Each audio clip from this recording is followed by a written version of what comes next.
আসসালামু আলাইকুম প্রিয় বন্ধুরা, আজকে আমাদের প্রিয় বেসমেন্ট মাজারুলের পদোন্নতি সূত্রে বদলে আমরা এই যে সকল বেসমেন্ট একত্রিত হয়েছে এই জায়গায়। আমাদের বেসমেন্টের জন্য আপনারা সবাই দোয়া করবেন।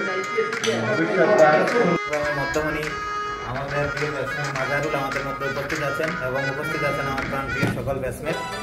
তো সকলের জন্যই আসলে শুভকামনা সবসময় আমার পক্ষ থেকে। আর আমার যে জিনিসটা আমি এখানে আইসা বরিশাল আসার পরে যে আমার বাড়ি ভাই এখানে না, আমি অনেক দূর থেকে আসছি, আমার বাড়ি সিলেটে, ঠিক আছে। আমি একমাত্র মানে আমি তেমন কাউকে চিনি না। এখানে আসার পরে আমি সবসময় যেখানেই ছিলাম আমি আমার সিলেটের যে আমার চিনি না, কারণ আমি সবসময় এটাই করে যেখানে যে আমি চেষ্টা করি মানে ব্যাটসম্যানদের মধ্যে একটা মেলবন্ধন সৃষ্টি করা, ব্যাটসম্যানদের মানে সবাই চিনি। এখানে আইসাও আমি মাস্টারকে বলছি, মাস্টার একটা উদ্যোগ নাও, সবাই তো অনেকে আছে অনেকে চিনে না, অনেকে অনেক জায়গা থেকে আসছে। নাইট আছে, নাইট কিন্তু অনেক মানে আমি নাইটের কাছে অনেক হেল্প পাইছি।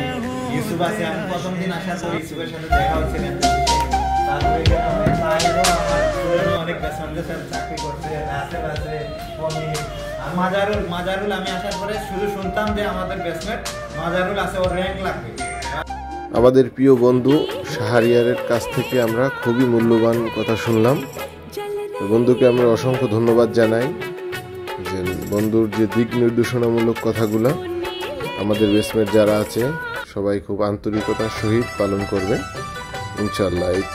আসলে আমরা খাবারের মাঝেও কিছু কথা বলি, এটা আসলে আগের কথাগুলোই যদিও থেকে যায়। আমাদের বেসমেন্টদের অনেকের সাথেই হয়তো পরিচয় নাই, আমি সবাইকে পরিচয় করিয়ে দিচ্ছি। যে আমাদের সাইফুল আছে, রিফাত, পনির, রাসেল,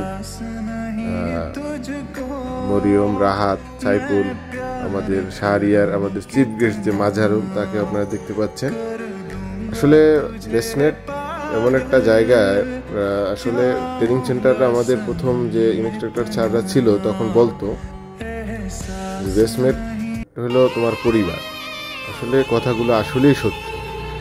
বেসমেন্ট যে জায়গায় না থাকে, যখন কোনো নতুন করে ইউনিটে যাওয়া হয় তখন বেসমেন্ট না থাকলে সেই বেসমেন্টের যে অপূর্ণতা এটা তখন একমাত্র বোঝা যায় যে না আমাদের বেসমেন্টটা কত দরকার।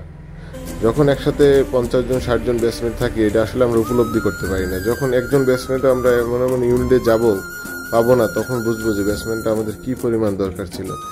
আমার বেসমেন্টদের জন্য আমি দোয়া করি যেন বেসমেন্টটা সুস্থ থাকে, ভালো থাকে এবং পরবর্তীতে যেন তারা ভালো দিক নির্দেশনামূলক কাজ করতে পারে। আমাদের বেসমেন্ট রাহুলকে অসংখ্য ধন্যবাদ সুন্দর একটি ভিডিও করে দেওয়ার জন্য।